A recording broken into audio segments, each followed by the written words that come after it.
naka anan zan cika sa da wata gurungun ɗuma da nake son mai girma gwamnan jihar Kano, mai alfarma sarkin musulmi, masu martaba sarakunan musulunci na ƙasar nan baki ɗaya, da sauran jagorori na musulunci da kuma gurguzun al'ummar musulmi, don Allah a saurara a ji wannan mutum da ake cewa wai malami ne a jihar Kano, a ji irin kasassabar da ya yi ta cin mutunci da cin zarafin manzan Allah, ya danganta manzan Allah abinda komai kafircin kafiri ya danganta manzan Allah, to a cikin kafirin ma ya ciri tuta baki ɗayansu.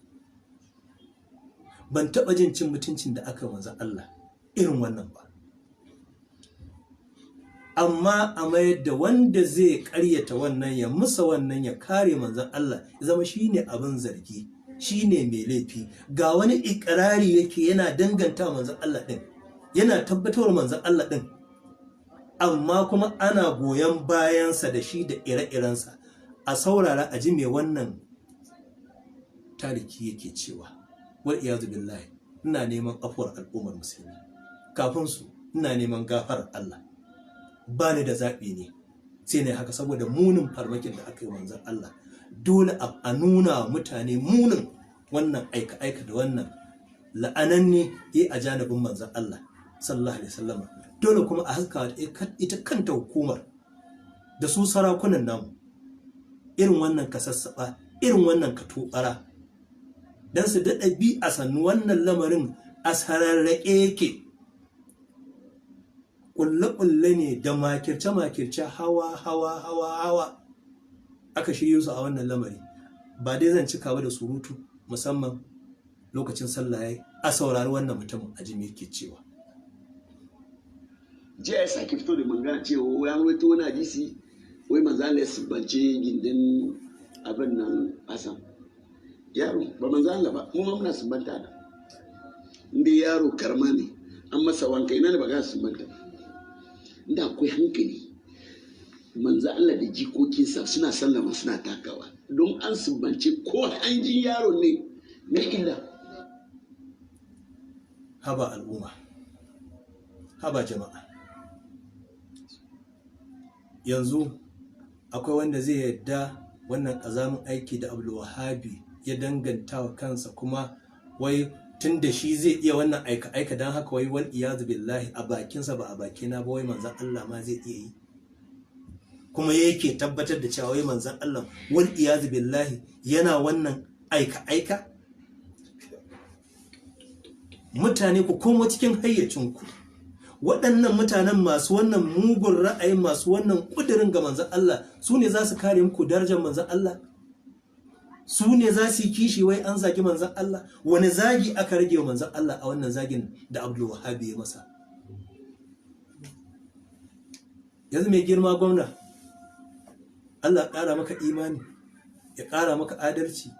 Yanzu wannan abu da Abdul Wahabi ya faɗa, za ka yadda a ce kana yi wa 'ya'yanka? Mai alfarma sarkin musulmi, a irin darajarka da mutuncinka da ƙimarka, wannan abin da Abdul Wahabi ya faɗa, ya ce manzan Allah yana yi kuma su ma suna yi, za ka yadda a danganta maka shi? Masu martaba sarakunan musulunci a ƙasar nan, yanzu don Allah wannan ƙazamin aikin da Abdul Wahabi ya danganta wa manzan Allah, za ku yadda a danganta muku shi? Yanzu wanda yake sukan wannan, yake kore wannan, shine abin killacewa. Wanda kuma yake fitowa yake fesa wannan, yana gadara, yana cewa su ma suna yi. Me abin aibi a cikin wannan? Yanzu wannan ku jama'ar garin da ake tunzura ku, yanzu waɗannan su ne waɗanda za ku zauna da su lafiya? Wanda ya ce muku wannan ƙarya ce, ku ce ya yi muku aika-aika. Yanzu mai girma gwamna, wanda ya wannan ta'asa, wanda ya wannan katobara, ya amsa, ya tabbatar yake cewa lallai ilalla manzan Allah ya yi wannan aika-aika, ya yi wannan mugun aiki, yanzu wannan shine malami a wajen ku? Me cewa irin wannan ƙarya ne, ba zai yi manzan Allah ya wannan ba, ya zama wannan shine wanda za a ga baikinsa? na faɗa ba a cikin komai nake ganin Malam Abdul Jabbar ya yi daidai, amma abubuwa da dama ya dace ya yi daidai a cikinsu, ba kuma za a rasa. Kuma na ce akwai kuma abubuwan da ajizanci na ɗan adam ya yi kuskure a cikinsu, amma babban abin yake hukunci manufa, babban abin yanke hukunci niyya. To in ma dai al'ummar gari ta ga irin hukuncin da za ta yi, irin matsayin da za ta ɗaukar wa kanta, ta ga za ta gaskata wannan ƙarerai da wannan makirci da wannan kaidi, in ma koma waye zai gaskata wannan, zai tafi a wannan, a cikin wannan inna rududu, a cikin wannan babban kiya, ya lazamta a kansa makanta, ya ƙi tsayawa ya tabayyuni kamar da Allah faɗa. To shi Allah tabaraka ta'ala ba haka lamari yake ba a wajensa. Ubangiji manzo Allah ya gaya mana innamal a'malu binniyati wa innamal likulli imri'in ma nawa. To Allah ya tabbatar da mu akan doron as-siratal mustaqima. Allah ya yi mana wannan bala'i da wannan musiba ta keta alfarma da daraja da mutunci da alƙadarin manzon Allah sallallahu alaihi wasallama. Allah kuma ya nuna mana bayan din me keta alfarman manzon Allah sallallahu alaihi wasallam. Kuma wallahi kalmar ƙarshe da zan cika majalisin nan da shi, mutanen Kano ku tafi a sannu, ku tafi a sannu, kar ku bari a burma ku. Masu kishin manzon Allah na haƙiƙa na gaske a rufta ku, a cuna ku a kansu, a tunzura ku a kansu, wasu su yi amfani da ku akan ku ga bayansu. To ku tabbatar a lokacin da masu kishin manzon Allah kuka kai su ƙasa da hannunku, to wallahi ku tabbatar da abin da zai maye a birnin Kano.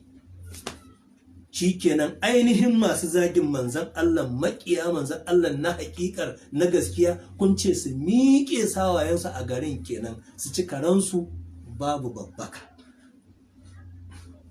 Malam Abdul Jabbar yana cikin wanda ya tsone wa ainihin masu zagin manzon Allah na haƙiƙa, ya tsone musu ido.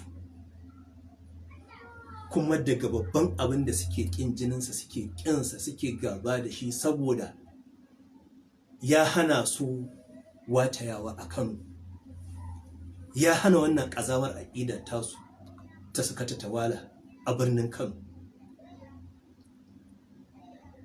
Ai ko kuskure aka samu Malam Abdul Jabbari yayi asalin yanda yake kare manzon Allah ɗin sallallahu alaihi wasallam, ai ba za a daidaita shi da wanda dama shi bai da awar karewa ba, dama shi farmaki ne ke ga manzon Allah. Ga wani shi kuma kokari yake yana fafata kai ya kare manzon Allah. Ko wani abu aka samu na ajizanci ko bashariya ya yi tuntuɓe a nan ko a can, ai wannan manufar ta kare manzon Allah ta cece shi.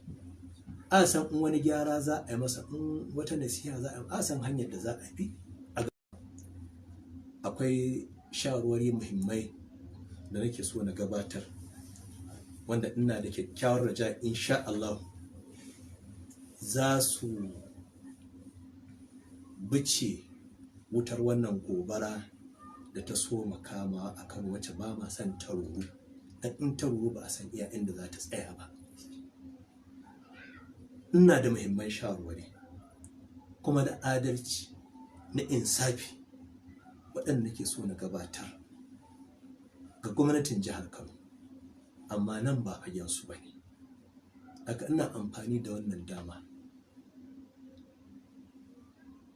ina fata kafin rana ita yau Allah ya taimake ni, ina ƙoƙarin lalabar hanyoyin da zan ga mai girma gwamna. Ina kuma neman duk wanda wannan sako nawa ya same shi, in yana da hanyar da zan iya ganin gwamna a cikin hanzari saboda sauke wannan amanar da iyar masa da waɗannan muhimman shawarwari wanda za su taimake shi insha Allah wajen yanda zai shawo kan wannan matsala ba tare da wani ɓangare ya ga cewa ba a yi masa daidai ba. To ina kira ga duk wanda yake da wannan damar, ina kira a bani wannan damar in iyar da wannan saƙon. Mai yiwuwa ba na fata in ya zama har sati ya kewaye kuma ban samu damar iyar da wannan saƙo ba, to mai yiwuwa ya zama watakila a cikin karatuna na shama'ilin rasuli na bijirar da wannan shawara saboda al'umma ta alƙalanci ta zama shaida akan abin da yake kaiwa yake komowa. wa tawfiqi illa billahi alayhi tawakkaltu alayhi ufawwidu amri ila Allah inna Allah basirun bil ibadi hasbi Allah la ilaha illa hu alayhi tawakkaltu wa huwa rabbul arshil azim sallallahu wa sallim ala sayyidina wa